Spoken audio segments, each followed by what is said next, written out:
सरपंच संतोष देशमुख व सोमनाथ सूर्यवंशी यांच्या निष्पाप कुटुंबियांना न्याय मिळावा, निर्दयी खुन्यांना फाशी द्यावी, मयतांच्या वारसांना शासकीय नोकरी द्यावी आदी मागण्यांसाठी पैठण शहरात आज सर्वपक्षीय विराट आक्रोश मोर्चाचं आयोजन करण्यात आलं होतं। या मोर्चात पैठण तालुक्यातील ग्रामीण भागासह शेवगाव, अंबड, गेवराई, जालना व छत्रपती संभाजीनगर परिसरातील सर्व जाती धर्मांचे महिला पुरुष आंदोलक सहभागी झाले होते।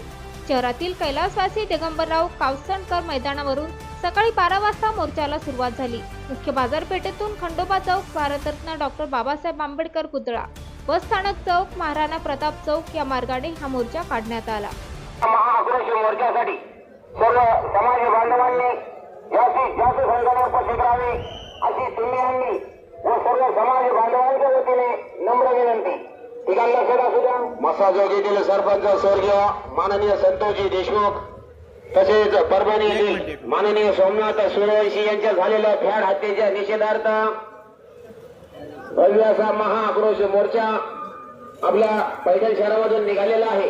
या महाआक्रोश मोर्चामध्ये